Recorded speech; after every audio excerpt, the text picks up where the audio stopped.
你知道吗？一边害怕却一边坚定前行，这本身就是一种力量。很多人觉得学心理学的人，其实恰恰相反，他们往往是最早觉醒、敢于直面内心的人。我还记得自己15岁那年，上初中体育课跑圈时，鞋带老是散开，每次系好没跑几步又散了。那时的我就像那双系不好的鞋带，被家人保护得太好，面对生活的风浪，总觉得自己弱不禁风。可20年后的2017年，我已经创业9年，为了应对一次重大的选择，那是被称为身体在地狱，眼睛在天堂的死亡徒步路线之一。我们背着装备，在海拔4000米的大山里，没有信号，没有旁人，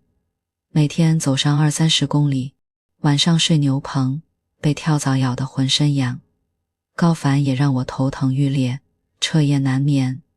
5天后，当我从大山里走出来时，整个世界都变了。我热情地和遇到的每个人打招呼，感觉自己一个人也能坦然面对生活中的所有挑战。在这20年里，到底是什么让我从一个手无缚鸡之力的少年，成长为一个能平静又自信地面对世界的成年人呢？如果说内心强大也能拿奖，那我会把这个奖杯颁给2样东西：创业和心理学。他们让我的逆境商，也就是应对挫折的能力，提高了不止一个层次。我当然不是在鼓吹大家都去创业，但这几年我真的每分每秒都想敲锣打鼓地鼓励大家，去学点心理学吧，它到底能给我们带来什么？我曾在一个深夜给我爸爸发了条短信，我说，小时候逃避的那些苦，创业后生活都加倍偿还给我了。也许有人会说，我们应该感谢苦难。不，我并不感激所谓的苦难，就像陈蒙对柴静说的那样，对苦难的思考才是。而最好的思考工具就是心理学，它能帮助我们走出内心的洞穴，看到洞穴外真实的光明世界，而不是被困在洞穴里只看到世界的投影。这也是我们一心理多年来一直在努力做的事情。有一次内部会议上，我跟伙伴们说，只要还有人一提到心理学，就觉得是不是自己有病。只要有人内心困惑却没勇气求助心理学，那我们也还在路上。我们想尽一切办法，用各种文章、书籍，包括这本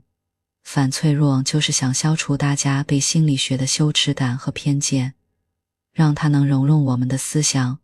让我们每个人都变得强大，更好地去应对这个世界。我当然不觉得一本书就能让我们的内心坚不可摧，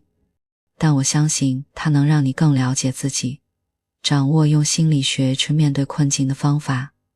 生活中依然会有很多让我们害怕的东西，但即使这样，我们也可以选择不对这个世界投降，因为我们能做到一边害怕，一边前行。这集我们就来聊聊第1章，心态决定一切。为什么你那么努力，却还是没钱？很多人明明很努力，却总是在经济上捉襟见肘。比穷更可怕的是一种叫稀缺心态的东西。这个概念是哈佛大学的塞德希尔·穆兰纳森教授提出来的。他花了半辈子研究穷人和贫穷的本质，发现那些长期处于匮乏状态的人形成一种稀缺心态。这种心态会让你即使挣到再多的钱，骨子里也还是个穷人。就像皮特，一个普通的助理，他最近为钱发愁得焦头烂额，房租快到期了，好不容易熬到发工资，结果还没捂热就花完了。没钱的日子真不好过，跟朋友聚餐都要等着别人请客，感觉社交都变得尴尬了。更糟的是，这种困境短期内看不到好转，因为他双11剁手买的微单下个月要还款，答应女朋友的圣诞礼物美图手机看来也只能打白条了。下个月这么多账单，他简直不敢想怎么支付。皮特就跟我们很多人一样，是个月光族，大夏也没向家里要过1分钱，没钱还账单，这种穷俘获了他的大脑，让他每天工作都无精打采。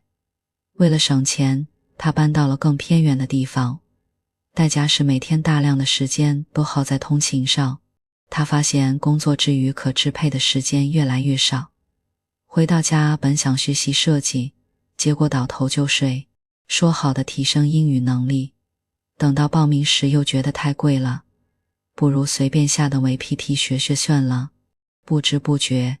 他陷入了一个恶性循环，长期注意力不集中，领导对他意见越来越大，升职机会也总是轮不到他，平时自我提升太少，跳槽又没底气，只能继续待在这个自己并不怎么喜欢的工作里。真的不是因为不够努力，那是被这种稀缺心态给困住了。当稀缺心态占据了你的注意力，它就会改变你的思维方式，影响你的决策和行为。而且这种稀缺不光是缺时间，那稀缺心态到底是怎么阻碍我们变得富有的呢？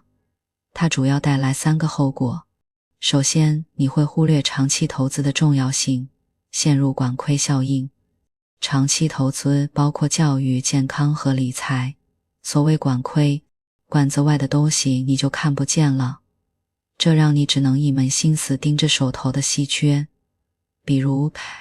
很多穷人不重视教育，鼓励孩子早早辍学打工，因为教育的回报是长期的，而打工的钱却能马上看到。在选择工作时，有稀缺心态的人更容易忽略那些长期来看更好的机会，只盯着短期内收入更高的选择。就像皮克，就没法在业余时间提升自己，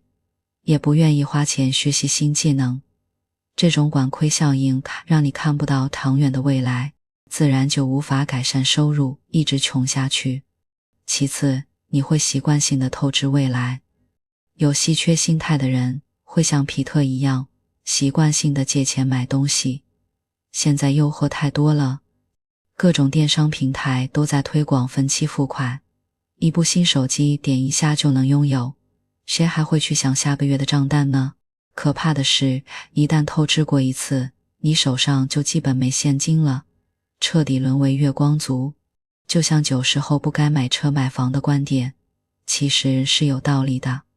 在你经济不宽裕时，过早背上车贷房贷，很容易让你陷入稀缺状态，变成我们常说的房奴和车奴。年轻人过早透支，就容易向环境妥协，即便不喜欢现在的工作，也不敢轻易跳槽，从而忽视了长期的发展机会。第三，你会消耗带宽，也就是消耗处理多任务的能力。稀缺心态最致命的影响就是让你带宽不足。如果我把大脑比作一台电脑，带宽就是它同时处理多件事情的能力。你想想看，一个满脑子都想着怎么凑学费的穷学生，他的大脑带宽肯定比一个富裕的学生少。一个人饿的时候根本无法集中注意力，报告明天就截止了，急得焦头烂额，聚会也玩不尽兴。稀缺就像一个有包的程序，在你脑子里不断运转，消耗着你的脑容量。这也是为什么缺爱的女生更容易找渣男，因为稀缺导致她带宽不足，没有精力去判断这个男生的其他方面，只要觉得对方对她好一点，就盲目投入了，就是这个道理。缺乏资源人脉稀缺的人更容易相信攀附关系和阿谀奉承，喜欢到处炫耀自己认识哪个牛人，却忽略了提升自身价值才是获得资源最好的办法。我们常说缺什么就炫耀什么，其实也是稀缺心态在作怪。也许表面有钱，但在心理层面跟穷人没两样，对钱依然处于稀缺心态。同样，那些喜欢经常秀恩爱的人也许不缺爱，但他们内心的状态还停留在缺爱的阶段。所以你看，很多人无法摆脱没钱的困境，可是被稀缺心态困住了，即使给了他们更多的钱，本质上他们仍然是个穷人。摆脱稀缺心态的秘诀，那我们怎么才能摆脱稀缺心态呢？记住一个核心思想，而是要管理你的精力。再多的时间，如果没有足够的精力去利用，也只能用来消遣和发呆。首先要学会节约带宽，生活中需要做决定的事情都会消耗你的大脑带宽，所以减少生活中的琐事能帮助我们把带宽留给更有价值的事情。那些日理万机的企业家和领导者常常会严格遵循自己的时间表，每天固定时间回复邮件、健身、开会，甚至只穿那么几套衣服，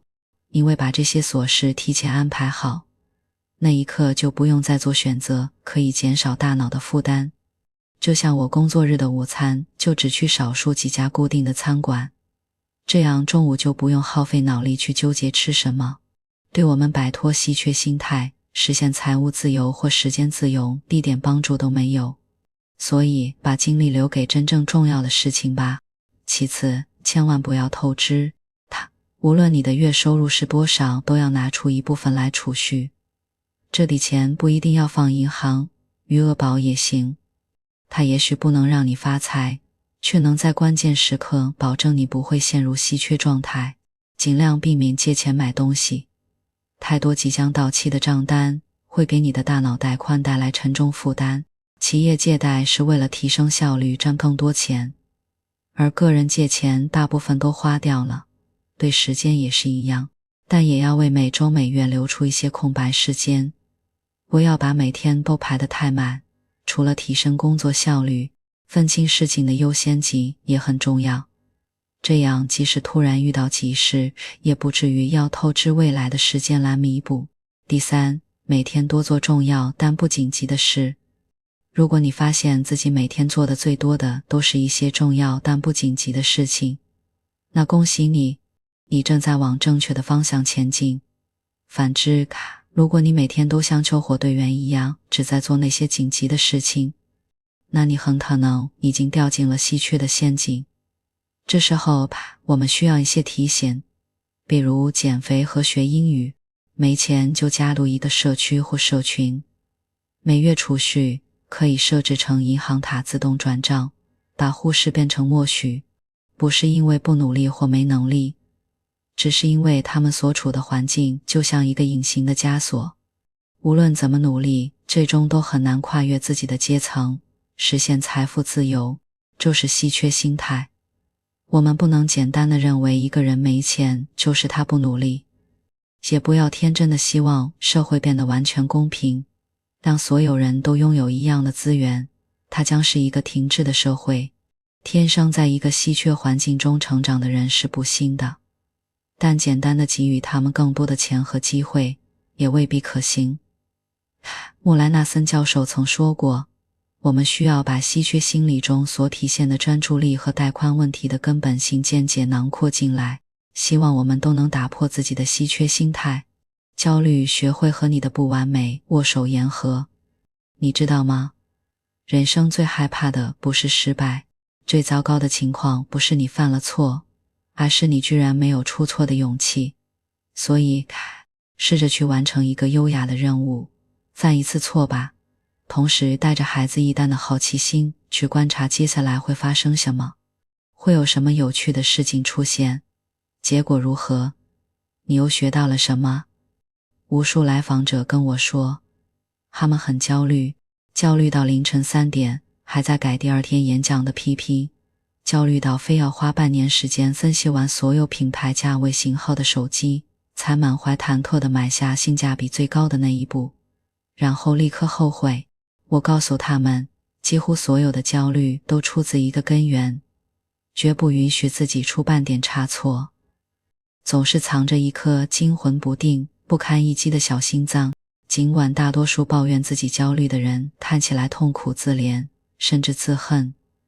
因为你想一步登天，你认为自己就应该是个完美的神，但富有戏剧性的是，如此追求完美，反而成了最不完美的事。社会心理学家谢洛姆·施瓦茨和同事曾做过一项研究，他们发现有2种价值观截然不同的人，一种人倾向于穷尽所有可能的选项，只为挑出那个唯一的最好选择，他们被称为最佳选择就满足了。结果发现最佳选择者要花更长时间做选择，而且他们的选择看起来往往比知足者要好得多。然而悲催的是，他们反而对自己的选择不甚满意。更悲催的是，总体而言，与知足者相比，最佳选择者过得更不幸福，心态更悲观，生活满意度更低，更容易抑郁、后悔和自责。大量心理学研究证实，完美主义心态会导致抑郁和焦虑，降低生活质量。这种消极影响如此严重，甚至完美主义已经成为抑郁症状的一部分，也是导致抑郁自杀事件的一个重要诱因。所有这些发现都狠狠戳中了完美主义者的痛点，他们急需改变对出错这件事的态度。哈佛大学积极心理学家艾伦·兰格曾做过一项研究，探索对出错的开放态度。实验把参与者随机分成3组，让他们做演讲。第一组被告知出错是不好的，这代表完美主义，出错是难免的，这代表自我原谅。第3组被告知，请在演讲中不宜犯一个错误，而且还可以出更多的意外，这代表好奇开放。结果你猜怎么着？第3组的参与者在演讲中感到最舒服，最不焦虑，并且获得了观众的最高评分。之所以如此，正是因为这组参与者已经把完美的自我抛在脑后，他们只是专注地去表达，好奇地去探索这次经历带来的可能性。它很好地表明，出错并非我们避之不及的丑事，我们也不必仅仅用自我安慰去应对。出错甚至可以是值得鼓励和庆祝的，它甚至能让我们表现得更出色。还记得前几年网上很火的那档以毒舌著称的喜剧脱口秀节目吗？每期邀请一位名人作为被吐槽的主角，再由他邀请一群圈中好友们番相互吐槽。那些平日里光鲜亮丽的荧屏偶像，在节目里都变成了被众人奚落和调侃的对象。从曾在招聘节目中把选手骂晕的张绍刚，到代言各种奇葩广告的庞国强，从只有一部剧被观众熟知的编剧史航，到在真人秀里制造放弃事件的郑恺，没有一个不在自黑的道路上越走越远。可是所有人都很开心，无论是怎么也捧不红的，还是过了气的，都通过这个节目着着实实的又火了一把。我真心希望所有完美主义者都能看这样的节目，不仅仅因为它幽默，更因为它对完美主义晚期患者有着绝好的治愈效果。它让我们知道，出错很 OK， 出错也很可爱。有趣的是，越是有影响力的人，当他当众出纰漏或揭自己的短时，你会戏剧性地被满满的正能量所包裹。这种现象看似荒谬，但早已被心理学家波德卡士丹看穿。这也就是为什么人们情愿花费10倍高价去听最喜爱乐队的现场表演，也不愿意在家里听他们那些完美无瑕的 CD 录音。往往那些即兴的、不完美的表现才是最神奇、最出彩的，因为它就是生活本来的样子。再聊个小话题，没有一种聪明比得上努力。当你还是的蹒跚学的小宝宝时，你是多么肆无忌惮的出错呀，摔过多少跤，说过多少听不懂的话。可你焦虑了吗？没有，反而是开开心心、咿咿呀呀的。曾几何时，你竟然开始对出错感到如此厌恶，甚至达到一种超乎寻常的恐惧。这究竟是怎么了呢？故事大概得追溯到你的童年。那时你才上小学1年级，拿着考了98分的试卷，病冲冲地跑回家递给爸爸。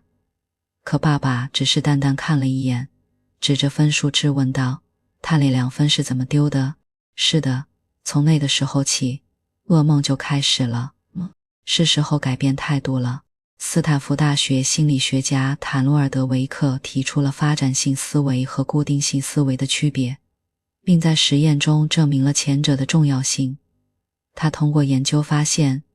仅仅是分别表扬学生聪明和努力，就能让本来学习成绩不相上下的学生在随后的实验中产生被表扬聪明的孩子，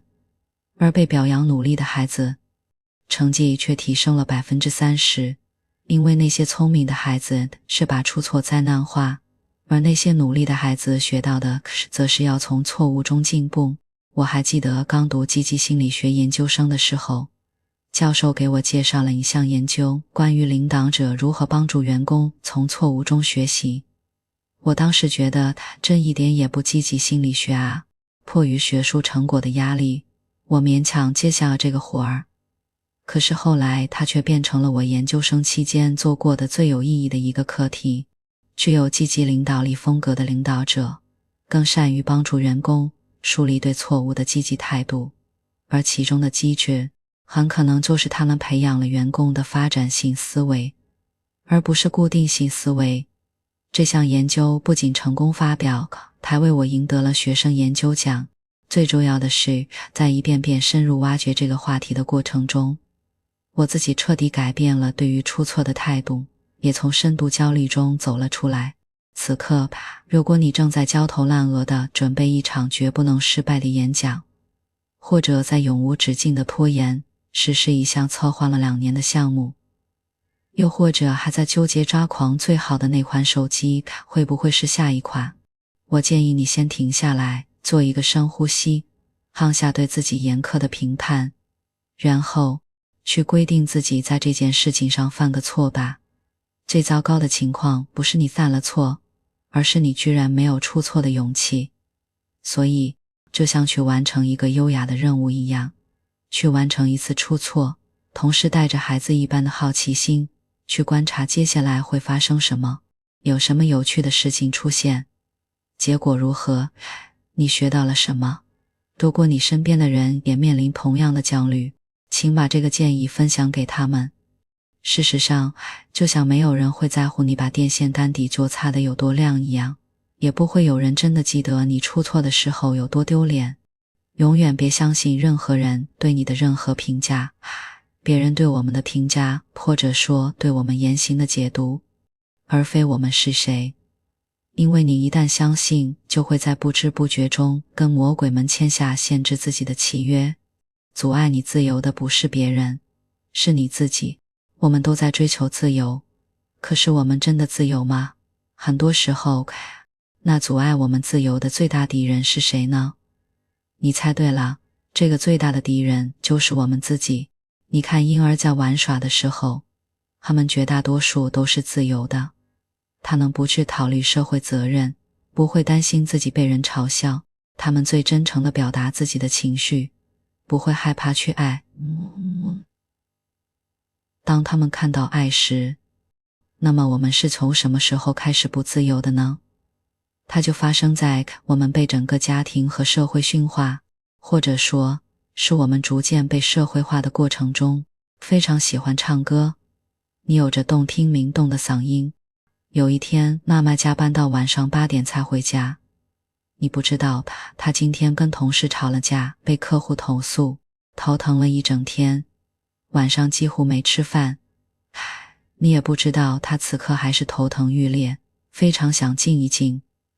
你只是很开心，看到她回家你更开心了，开始放声歌唱。妈妈终于按捺不住，没忍住就对你有些凶地说，别唱了，你不知道你的嗓音很难听吗？那一刻你住嘴了，从此你变得不大愿意唱歌了，因为你怕别人讨厌你，你觉得自己的嗓音很难听，所以干脆就不要唱了。你甚至开始变得很害羞，不敢跟其他小朋友讲话。而所有这些变化仅仅是因为妈妈在心情糟糕时无心的一句斥责，她并不知道这句话在你身上的影响。她像全世界的其他妈妈一样对你怀揣着最美好的期望，可是她永远都不知道，一句话可以在你的心里生根发芽，变成一个你束缚自己和自己签下的魔鬼契约。你上初中的那一年开始爱上了数学，你发现数字是如此奇妙，不管是代数、算术或者几何，它们的规律是如此完美，让你沉醉其中不能自拔。但在全班第一次数学考试中，你拿了第1名。当你看着成绩单惊喜不已时，老师在讲台上说了这么一句话：数学思维一般，还是男生比较擅长。女孩子可能开始的时候成绩很好，但是慢慢学到比较复杂的知识，就要落后于男生了。你很难过，为什么就因为自己是女孩子，所以数学就会慢慢落后呢？你也不懂是为什么，但你好像真的像中了魔咒一般，数学成绩在初2时开始下滑。每一次你没学好，脑中便会想起老师的那句话，然后你发现自己开始慢慢失去对数学的兴趣，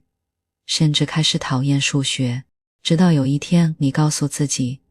女孩子的确不擅长数学，所以我还是去钻研文学吧。这位老师的一句天见，并且内化成自己的声音。从此，你和自己签下了又一个魔鬼契约。当然，我可以给你讲无数个这样你和自己签下的魔鬼契约。这些魔鬼契约都是你如同真理般信奉的。我不擅长游泳，做我喜欢的事情是赚不到钱。我如果按照最本真的自己活着，就没有办法承担赡养父母的责任。我如果现在不结婚，就肯定嫁不出去了。那么美丽、性格好又高智商的女孩子是不会喜欢我的，或者是简简单单的一句，我并不觉得自己是一个很值得爱的人。这些魔鬼契约都以别人无心、善意或者恶意的评价开始，你最终把它变成自己内心的声音结束，然后你就在不知不觉中慢慢丧失着自己的自由。永远不要相信任何人对你的任何评价，这个人包括你自己，因为不管别人对你的评价是好的还是不好的，那都是他们对你言行的表面理解。比如你画了一幅画，有人说你的画本身并不因为他的评价而变得美了，而是你的画在他的心中引发了他对于美的直觉。同样，另一个人看了你的画说，你花了1个星期就画出这么没有价值的东西。同样，这个评价其实跟你的画在你心中的价值，甚至是它的实际价值都无关。这个评价仅仅说明你的画没有触及到这个人觉得有价值的东西，或者仅仅是因为这个人想让你难过。你真正要问的不是这幅画到底美不美，或者有多少价值，而是问问你自己在绘画的过程中，你是否开心，是否让自己内心想说的得到了表达、延展或者真正的价值。你的生命在这个过程中获得了多大程度上的滋养，这才是它真正的价值。或者说，对我们言行的解读，更多的反映出他们是谁，而非我们是谁。举个很简单的例子，你和女朋友还有另外一位朋友走在路上，突然看到一个衣衫褴褛的卖花小姑娘，你掏出钱包买下了全部的花。你的朋友在心里想，他这么做就是想在女朋友面前炫耀一下自己的大方。你的女朋友在想，我知道他是个非常善良的人，全部买下来就是想让小姑娘今天可以早点回家。而卖花的小姑娘在想，她一定很爱她的女朋友。他们谁是对的呢？也许都对，但也可能都不对，因为你买花的真正原因只有你一个人知道。但有一点是可以肯定的，他们对你行为动机的解读都透过了自己价值观的滤网，所以他们对你的这些评价更多说明的是他们是谁，而不是你是谁。所以当下次别人告诉你你非常擅长演讲，或者你非常不擅长演讲时，都请你感谢他们，同时积极寻求他们的反馈。但也请你记得，你擅不擅长演讲跟他们都没有任何关系，大展的变化的。所谓擅长或不擅长都不是最终的你，最终的你是你选择听从真正自己内心的声音，向着你想要的方向成长，并且接纳一切你此刻还成长的不够的地方。永远不要相信任何人对我们的任何评价，就会在不知不觉中跟魔鬼们签下限制自己的契约。你生命的流动性、复杂性和丰盛性都应该由你自己来决定。亲爱的朋友，这才是真正的自由，好什么都别内耗，学着和糟糕和平相处。在现实生活中，想拥有某种好的特质，这都没有问题。但如果你一定要追求结果，人最大的内耗就是对自己的排斥。差劲让人痛苦，但比起差劲更让人痛苦的是对自己差劲的排斥。你越是内耗，越容易心情糟糕，追视容量越低，对别人的宽容度就越低，对别人的要求就越高。你有没有过这样的经历？其实也没干什么大事，经常觉得活着没意思，不知道自己到底想要什么，有时候清楚了自己要什么，还没怎么干呢就累了，然后就算打了鸡血，不一会儿鸡血就干了。这实际上是因为你内耗吗？人的精力是有限的，外在能投入生产的自然就少了。这时候你想想，外面的事什么都还没干。内耗的很大原因来自于你内心要强，想要变得优秀。比如你想要好的成绩，虽然你不一定想大富大贵，但你总是容易对自己的外在不满意，希望自己做事做得更好，有更多的成绩，有好的品味、长相、知识。你总是对自己的习惯不满意，想要有好的习惯，希望自己能够坚持健身、节食、规律睡眠，做事有始有终，有执行力，有时间规划。你总是对自己的性格不满意，想要很多好的人格特质，希望自己勇敢、勤劳、充实、果断。有时你会默默羡慕别人，希望自己也有他们身上的闪光点。有时你看到自己不够好，会感到一丝心凉。更多的时候，你都在默默地跟自己较劲，我要变得优秀起来。也许你没有刻意罗列过到底想要哪些优秀，但是这种默默较劲的感觉，我想你一定不陌生。你想要的优秀很多，应对方式通常就是打鸡血，鼓励自己，鞭策自己，不停地给自己偷偷设定方方面面目标。结果呢，你马不停蹄地在改变努力，即使你的身体没有努力，但是你的心却没有一刻放弃努力。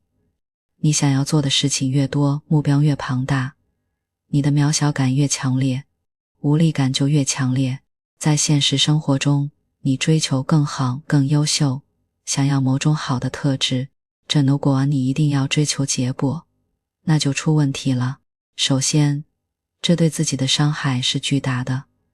尽管你在努力追求优秀，但不可否认的是，没人能做到时时优秀，何况不一定是发生了糟糕的事，可能只是你的标准和参照物有问题，那就很容易体验到糟糕的感受，例如懒惰、差劲、懦弱、拖延、虚度时光、做错事、早睡、失败等等。你会怎么对待自己呢？通常你会告诉自己，这是不好的、不对的，于是开始讨厌自己、嫌弃自己、骂自己，恨不得扔掉自己、杀死自己。这时候你没有活在自己的身体里啦，而是活在幻想里。要是我能够实现另一个理想的自己该有多好啊！一定要优秀的念头越强，越体验不到自己的优秀。你越讨厌糟糕的自己，就越需要花精力来排斥自己。做起事来越来越力不从心，就会做得更差，然后更加排斥自己。你拼命排斥却摆脱不了，你体内其实有两股真气在抵抗，一个说我就是发生了，世界上最艰难的战斗莫过于此。这就是内耗，它让你精疲力竭，让你的生活越来越不快乐。人最大的内耗就是对自己的排斥。差劲让人痛苦，但比起差劲更让人痛苦的是对自己差劲的排斥。其实你体验到糟糕的概率和时间不是非常大的，远远多于对优秀的体验，所以多数时候你的潜意识里都在因为自我排斥而持续内耗。其次，这对他人伤害也很大，你越是内耗，越容易心情糟糕，情绪容量越低，对别人的宽容度就越低，对别人的要求就越高。这时候你也看不到别人的承受能力，只知道一味的去要求，不能像你这么能强迫自己，慢慢的就不想跟你一起玩了，然后你就伤害了关系，失去了对方。有人说，那难道就不追求了吗？难道追求优秀、负责、充实、勤劳、坚强这些都是错的吗？不是的，追求优秀、好习惯和好品质等不是很好的。让人痛苦的不是追求本身，而是对追求的执着。如果你的追求超出了能力，不符合情境，你的挫败是必然的。当没有体验到优秀的时候，你能允许自己有时候就是不好吗？你能允许自己有时候做错事表现差吗？你能允许自己有时候不完美吗？如果你说能，那这次能允许吗？人生最自然最健康的状态是，糟糕的时候接受，有精力的时候努力，没精力的时候休息。接受好与不好交替存在才是一个常态，更多时候它是不受你控制的，不经意间不好就发生了。既然一定会发生，为什么不接受呢？可是追求不到也别难为自己。当然好了更好，不好也没关系，你在意优秀很好，但是请别讨厌差劲呀。当你允许的时候，你就不再排斥自己了，不再跟自己较劲了，内耗降低，对外的精力就最大化了，反而越做越好。再比如说，明明该学习的时间，却控制不住打游戏。人的自制力本来就是有限的，去打游戏，安心打就好。带着自责的心，就算不玩游戏，学习效率也许会更低，却还是忍不住多吃。如果吃东西能让你快乐，那就吃呗。自控力固然是好品质，但是没有人能永远自控成功，自责之后更没有力气和信心减肥了。所以别时时强迫自己，这就像是某天突然磕着了，受伤了，伤着了就是伤着了。但是如果你有一个磕着自己就代表愚蠢的信念时，你就要开始骂自己愚蠢了。糟糕在所难免，别人还没拆穿，别先自己拆起来了。受伤了自己，还往伤口撒把盐，嫌弃自己一顿，何必呢？原谅自己，糟糕后还嫌弃自己，就是内耗。糟糕后原谅并安抚自己，就是积攒能量了。如果你可以接纳自己，忘了恭喜你，这时候你终于可以观察自己了，活在自己身体里，跟自己待在一起了，内耗也就被拿掉了。你依然可以追求优秀，只是当体验不到优秀的时候，别再排斥自己。你可以和你的糟糕在一起，然后努力，而不是先花大把时间去骂他排斥他。不再大量内耗的时候，你的优秀就会自然发生，是轻松快乐的优秀。可是文化和童年都给了你一种艰难的旅途，好像要优秀就要苦大仇深，不相信优秀也能轻松快乐。当你愿意活在自己身体里，跟自己待着的时候，自我反思才可能开始，成长也自此开始。真正的贵人其实是你自己。有一个非常有名也很有意思的故事，在一个风雨交加的晚上，一对老年夫妇走进一家宾馆，想要住宿一晚。无奈宾馆已经满员了，但前台的服务人员并没有直接说住满了，请去别处，而是体谅到两位老人在这样一个恶劣天气里寻求住宿的处境和心情，满怀理解和关怀地对他们说，非常抱歉，我们这里已经没有房间了，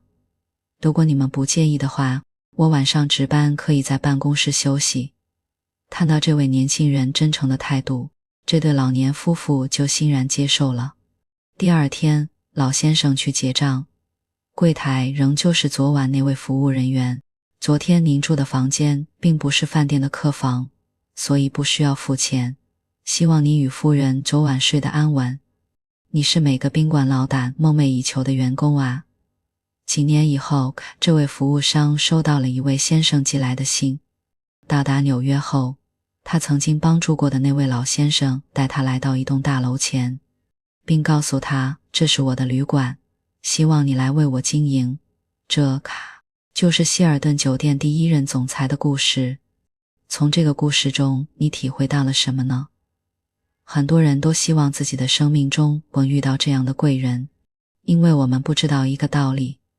这个世上真正的贵人从来不是别人，而是我们自己。你为人处事的态度，你的人品，你对他人的体恤和关怀，你的善良举动，这些都是你能否遇到贵人的根本所在。如果满心满眼都是急功近利，即便有贵人也让你吓跑了。真正的人品体现在和自己的利益不相关时，特别是不怕麻烦、方便他人的时刻。这个故事中的宾馆服务员本可以公事公办，但他却为了方便他人费心周折。我相信这是他做人的品质，让他遇到了贵人。还有很多人觉得自己身处卑微，没有机会遇到贵人，碰到机遇。实际上，贵人也罢，机遇也罢，不由外界决定，是你认为自己的命运取决于别人的思维模式，让你形单影只。其实在任何时候，当你真的开始行动起来，去帮助别人的时候，你就会忘记自己的痛苦。而在帮助别人的过程中，你也会发现很多的机会和自己的潜能所在。记住一个原则，不管是在什么环境中，我会发现事情一定会越来越好，你的贵人也会越来越多。很多人通常都会有一个概念，觉得一定要有多少钱、多少能力才能够帮助别人。自己都没吃饱，怎么能帮助别人呢？怎么还能帮到别人呢？这样就把助人想得太局限了，认为只有自己有了钱才能帮助别人。事实上，没有钱也一样能帮助别人。比如，我们是否可以在看到别人时给别人一张笑脸？我们都喜欢和颜悦色的人，一个不好的脸色往往令人感到压抑。在很多家庭里，我们经常听到这样一句话，你能不能回来，别总摆着一张臭脸。很多孩子也常说，我特别想用一个熨斗把我大妈皱着的眉头给熨平了。电梯是一个有趣的场所，有时候简直是个人品检验站。电梯里进进出出的人，经常看似衣冠楚楚、光鲜亮丽，但是就会有人迫不及待地按下关门的按钮，好像生怕被电梯外的人赶上。哪怕湾内的人非常着急，正在一路小跑急步赶来，都装作视而不见。如果我们都能等一等，并告诉那个急着搭电梯的人，那着急，慢慢来，我按着开门键等你，这对别人来说不也是一种善意和帮助吗？助人不一定非得去做一件多么惊天动地的事情，更多的是体现在日常所关怀，就可以令人心情愉快。记得有一次我们去吃饭，一个女服务员一看就知道她当时已经非常疲惫了，所以当我们点菜时，但我非常温和地跟她说，小妹妹，能看出你这一天已经特别累了，你肯定是站了一天，对吧？你干这个活跑来跑去好辛苦呀。她听完之后，接下来的时间里她变得非常愉悦，点菜的态度也好了很多。我的朋友们都特别惊讶，她的脸一下就由阴变晴了。其实在我们日常生活中，大事不多，遇到大人物的时候不多，小人物天天见。人们往往喜欢关注那些大人物，却没有意识到决定我们生活品质的往往是那些我们每天相遇并打交道的人，特别是那些和你每天的衣食住行相关的人。我有时间的时候，最喜欢做的一件事就是去附近的菜场买东西。在这种场合碰到买卖双方因为称不准东西贵不贵而吵架的事，每次买东西总会有几毛钱的差价，许多卖主一般都会为买家抹掉零钱，也有的卖主很认真地找零钱。蔬菜水果非常容易腐烂，本身就是小本买卖，我觉得卖菜的人很不容易，能不能赚到钱都难说。你们起那么早，东西又容易坏，干这行赚钱真不容易。零钱就不用找吗？我比你们赚钱容易些。那这种时候一般都会看到他们高兴喜悦的脸。他们对我也很热情，经常帮我挑选又大又好的蔬菜水果。很多人要去遥远的地方体验心灵之旅，在场便是我经常体验身心愉悦之旅的地方。生命中最重要的人，其实是那些每天都与你相遇的人。我时常会想我自己做过什么助人的事情，其实也想不起什么特别感动人的故事，但是就是感觉我走到哪朋友都特别多，什么事都会有人帮忙，总是在我最需要的时候就会冒出合适的人来帮助我。很多人总是把帮助别人当作是一种牺牲，认为助人是一种付出或给予。我们总说自己碰不上贵人，可为什么有的人却能碰上呢？如果我们常常带着助人就是助己这样一种态度去生活，即便我们得不到像希尔顿那样的一个机会，就助人本身的这种心态，在别人有困难你伸出援手去帮助，这样的态度首先对你自己就有很大的好处。因为在你助人的过程中，你的身体里会分泌出一种有益于身体的物质，把这种物质可以令你延年益寿，也就是说，就会对自己有好处。我们现代人总是说压力很大，而减轻压力最好的一个方式，当你痛苦的时候，也赶快去帮助别人。当你百无聊赖的时候，人们很多时候所感受到的痛苦很无聊，是因为我们考虑自己的事情太多了。而如果我们把精力和时间用在帮助别人时，我们就不会有那么多的痛苦和烦恼了。经常想着帮助别人的人是很少会感到痛苦的，所以看似助人是在付出给予，但事实是你会得到更多。一般来说，我们大多数人在遇到态度不好的服务员时，第一反应可能是，老子出钱了，你就应该为老子服务，你摆什么臭脸摆给谁看呢？是因为我们认为他的行为没有达到我们内心的标准，不仅如此还冒犯了我们，自然就会愤怒、生气、不高兴。当人不高兴时就会感觉烦躁，想抱怨对抗，身体也会立刻分泌出有伤害作用的压力素。每个人的生活都不容易，特别是处在第一线的服务人员。很多人远离家乡来到大城市，孩子成为留守儿童，生活条件非常紧张艰苦，我们也会有累得连笑的力气都没有的时候。那么我们能不能心怀慈悲去体谅一下他们呢？或许因为心累，或许因为身体累，你一定有过谁也不想搭理的时候。我们不能做那种走到哪儿都觉得别人欠了我们，要求他人一定要如何，稍有不如意就不高兴的人。因为当一个人不高兴的时候，首先伤害的是自己。当别人高兴时你也高兴，别人不高兴你也跟着不高兴，而别人不高兴时你的心绪不受影响，则是一种能力。能把不高兴的人变成高兴的人，才是本事。对许多人来说，所谓不好的人，就是给我们的生活、工作、学习带来障碍和麻烦的人。实际上，我们自己有很多时候已是别人命运中的坏人、不好的人，而我们认为的坏人和不好的人，也许是别人生命中的爱人、好人、朋友、亲人，甚至救命恩人或者榜样。其实仔细想想，谁有谁不曾被伤痛呢？我们在什么时候最容易长本事、长智慧呢？是在我们遇到麻烦和挑战的时候。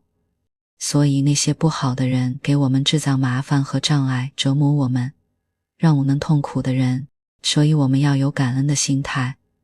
我们能轻易对付的人不会锻炼我们的能力，唯有挑战我们的人才能够逼出我们的智慧和能力。记得在博士毕业前，我用了3年的心血苦苦拼搏联系出国，好不容易终于有一所大学同意收我做博士后，当我做好一切准备，拿到学位和毕业证，正准备飞向大洋彼岸时，对方突然来信改了主意，因为有一位老师的推荐信出了问题。这位老师对我一毕业就打算出国的事情耿耿于怀，于是写了差评，对当时没有做任何准备在国内工作的我来说，这真是当头一棒，理想破灭，不仅出国不成，而且连工作都没有了。我当时心里对这位老师自然有怨恨，毁了我的计划，阻碍了我的发展，耽误了我的前程。但我相信改变处境的是行动，而不是沉浸于难过的情绪之中。于是我下定决心，宁可没有工作，也要全力以赴继续联系出国。结果毕业后不到3个月，就接到了美国德州医学中心贝勒医学院卡伦眼科研究所的博士后邀请函，而且导师也是国际眼科研究学会的副主席，工资是之前那个大学得的2倍。没有之前那位老师的阻碍，我不会遇到我后来的博士后导师。他的人品、学养以及在学术界的影响，对我后来在美国的发展和成长具有深远的积极影响。